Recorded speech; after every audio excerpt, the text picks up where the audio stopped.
साहब ने कहा कि शिव का प्राण मंत्र है नमः शिवाय, लेकिन जो शर्तें मैंने अपने गुरु के लिए रखी थी उन शर्तों को पूरा करते हुए मेरे गुरु शिव ने अपने प्राण मंत्र को मेरी सांसों पे उतार दिया। यानी नमः आया सांस पे और उतर गया सांस के साथ। आज तक किसी में ये साहस नहीं हुआ कि शिव का जो प्राण मंत्र है उसको कोई तोड़ दे। यानी ये मंत्रों के जप का विधान है कि 108 बार किए जाते हैं, लेकिन कोई भी माला से हम करेंगे तो 108 की पद्धति बनी हुई है शास्त्रानुसार। हमारा मानसिक स्तर, हमारी चेतना इतने अंधेरे में है कि हम थोड़ी भी रोशनी होगी तब ना और रोशनी लाएंगे। इतने गहन अंधेरे में है कि हमारा मन ये भी समझने को तैयार नहीं कि कैसे प्रणाम करें, नमन कैसे करें।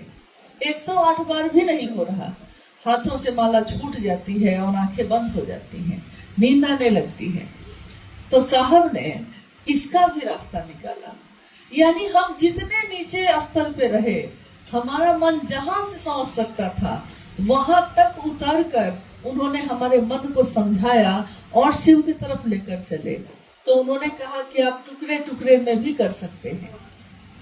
आज तक किसी ने, आप कहीं पढ़ लीजिए, किसी से पूछ लीजिए, किसी ने कभी आज तक ये नहीं कहा कि आप टुकड़े टुकड़े में कर सकते हैं। उन्होंने टुकड़े टुकड़े में किया। कल हम लोग यही बात कर रहे थे कि देखिए साहब ने कितनी बातें कही, कितनी बातें लिखी।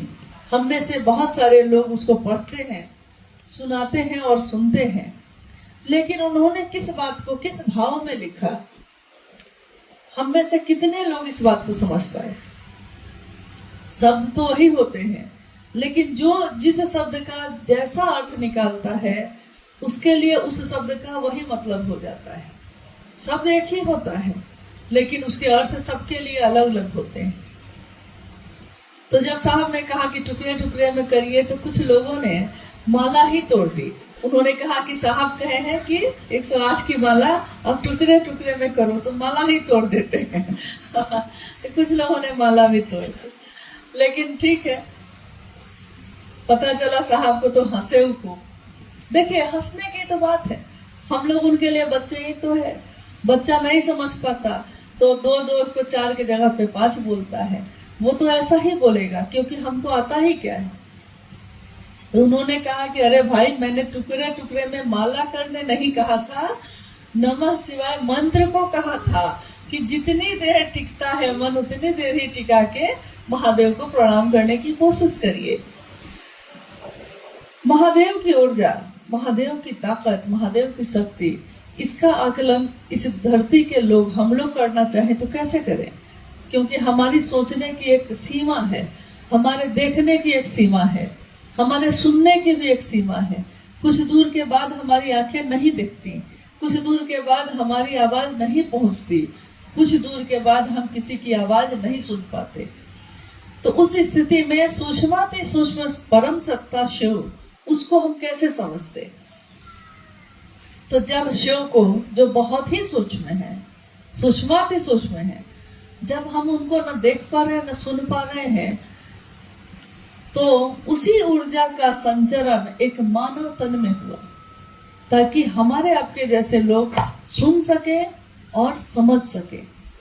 और वो मानव तन क्यों नहीं किसी और का हुआ? क्यों ऐसा हुआ कि अविश्वास में थे साहब, लेकिन शिव ने तो चुना उन्हीं को।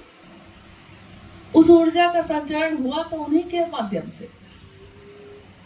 तो ये हुआ और हम लोगों ने इस बात का एहसास करना शुरू किया। अब आने वाले समय में अभी भी जो हम लोग चल रहे हैं, हम बोलते हैं, जब साहब और दीदी के साथ उस समय बिहार के कुछ जगहों पे कार्यक्रम हुए, महोत्सव हुए, जिसमें जाने का सौभाग्य प्राप्त हुआ, तो मंच पे गुरु भाई लोग बैठकर एक भजन गा रहे थे। पहली बार मैंने इस शब्द को सुना था वहां कि स्वागत है युग पुरुष तुम्हारा, तुमने जमी पे गुरु शिव को उतारा। और भाव से भरे साहब और दीदी बैठे हैं और हम लोग का सौभाग्य उनके साथ बैठे, और गुरु भाई मंच से ये भजन गा रहे हैं।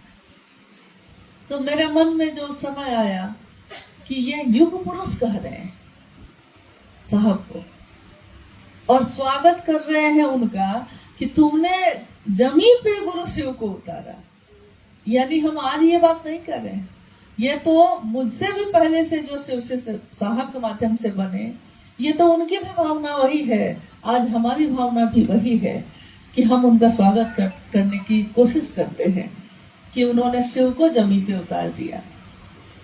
बहुत पहले कहानियों में कभी हमने सुना कि माँ गंगा का जब अवतरण हुआ, माँ गंगा जब धरती पे आई तो राजा भगीरथ ने कितनी तपस्या की, बड़ी मुश्किल से। पूरी कहानी सबको ज्यादातर सुनते ही हैं अपने घरों में। बड़ी मुश्किल से, बहुत कठिन तपस्या के बाद गंगा उतरी।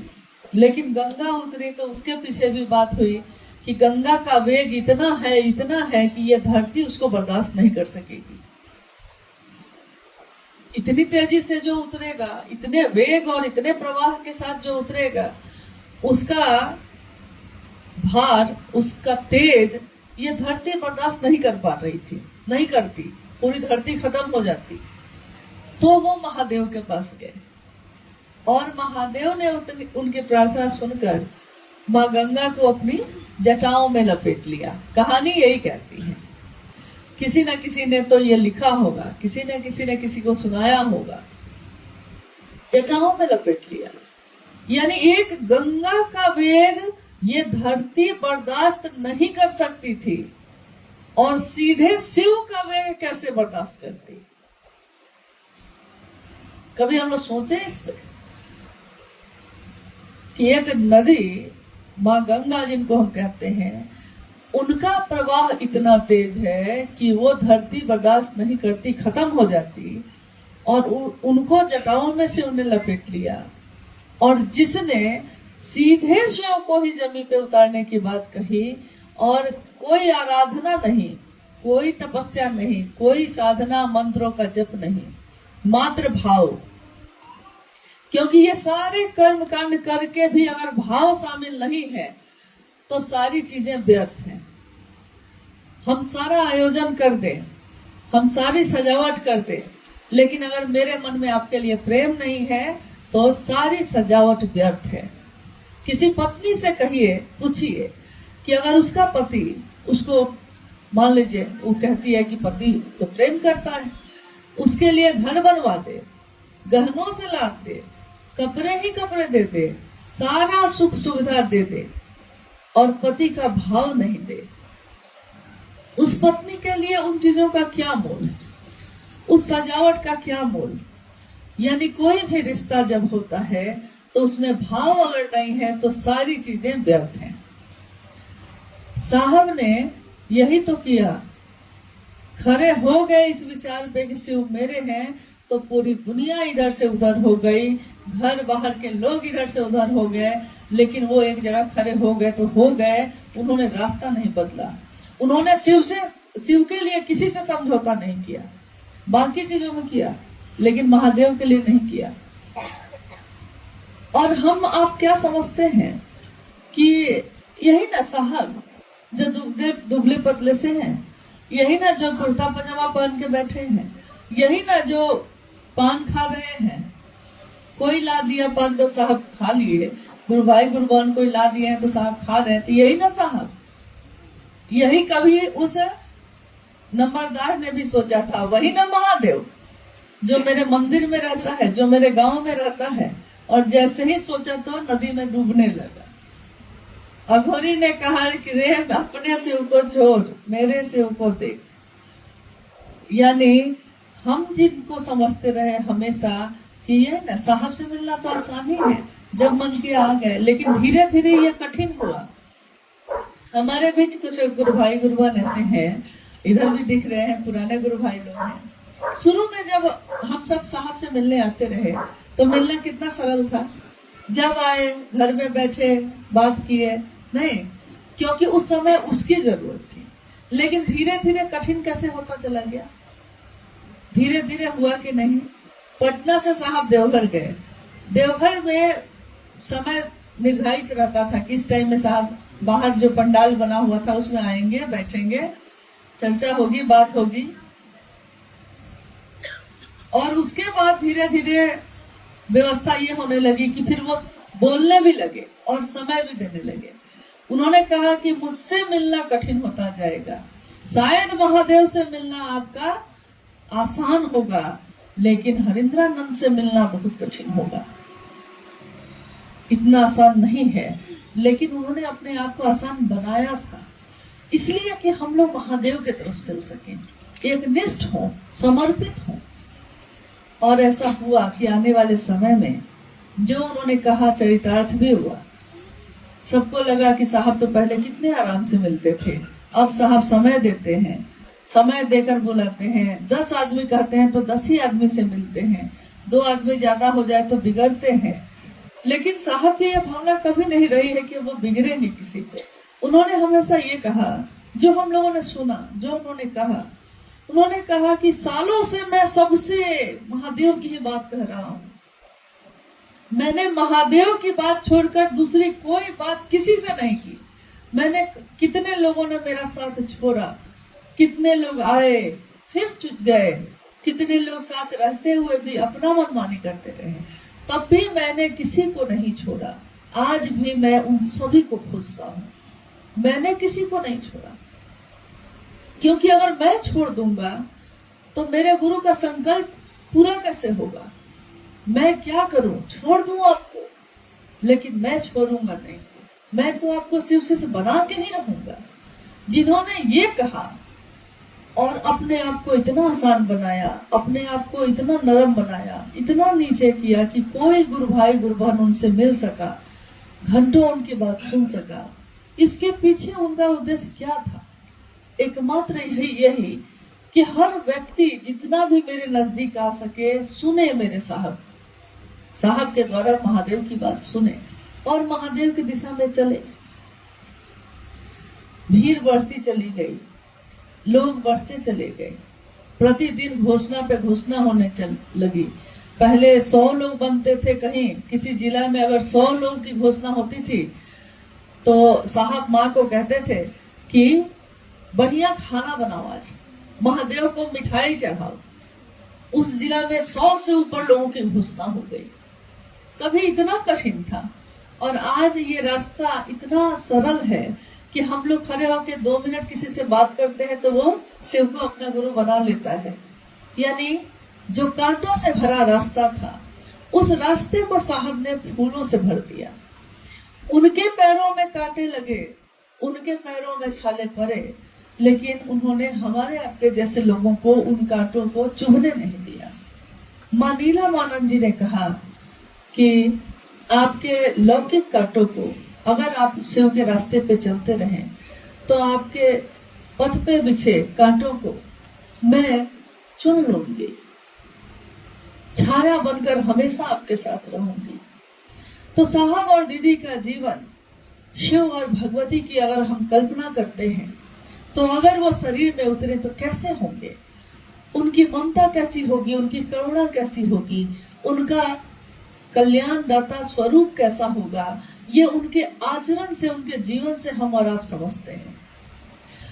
अब है कि शरीर की एक सीमा होती है। शरीर में कोई आया इस धरती पे तो काल उस पे लागू हुआ। जन्म की तिथि हुई तो शरीर के खत्म होने की तिथि भी निर्धारित हुई। तो स्वाभाविक है यहाँ भी ऐसा हुआ। लेकिन जब तक ऐसा हुआ तब तक साहब ने सभी जगहों पे असंख्य लाखों लोगों को, ऐसे लोगों को तैयार किया जो सही तरीके से महादेव के काम को संभालते रहेंगे। उन्होंने किसी एक व्यक्ति पे नहीं छोड़ा इसको, क्योंकि एक व्यक्ति से ये संभालने वाला काम ही नहीं है। महादेव का काम है, जगत स्तर पे होना है, कोई एक व्यक्ति इसको संभाल भी नहीं सकता। महादेव की दया है, साहब का आशीर्वाद है कि असंख्य गुरु भाई गुरु बहन आज जहाँ भी हैं, बहुत अच्छे मन से, जो साहब ने चाहा, निस्वार्थ मन से, बिना किसी कामना के, महादेव आप हमको क्या दीजिएगा क्या नहीं दीजिएगा, इस पे तो मुझको लगता है बहुत लोग सोचते भी नहीं पहले। लेकिन हम लोग सोचते थे कि महादेव को गुरु बनाया है तो क्या मिला, लेकिन कुछ वर्ष क्या बीते, ठीक है, कुछ लोगों के लिए मोहब्बत तिजारत बनी, लेकिन कुछ लोगों के लिए, बहुतों के लिए ये मोहब्बत बनी, एक मजहब बना, एक धर्म ये बना। धर्म मतलब हिंदू मुस्लिम सिख ईसाई नहीं होता। धर्म मतलब वो जो एक इंसान धारित करता है, अपने जीवन में उसको उतारता है। तो शिव की शिष्यता आज हम सबों के लिए वही चीज है, हम अपने जीवन में धारित करते हैं, और जैसे जैसे हम ये करते हैं हम सब एक हो गए। बहुत पहले की एक बात है, मुझको लगता है 2006 या 7 की बात है। पटना में 4A/60 एक क्वार्टर था जिसमें साहब रहते थे। आप में से शायद कुछ गुरु भाई गुरु बहन उसमें आए होंगे जरूर। आप में से आए हैं? बेली रोड में जो था, तो शाम की चर्चा होती थी वहाँ। शाम की चर्चा में आसपास के जिले के भी कुछ लोग शामिल होते थे, गुरु भाई गुरु बहन। एक दिन एक गुरु भाई ने पूछा साहब से, संजोग से मैं भी बैठी थी वहां। उस गुरु भाई ने पूछा, पटना के गुरु भाई थे, उन्होंने साहब से पूछा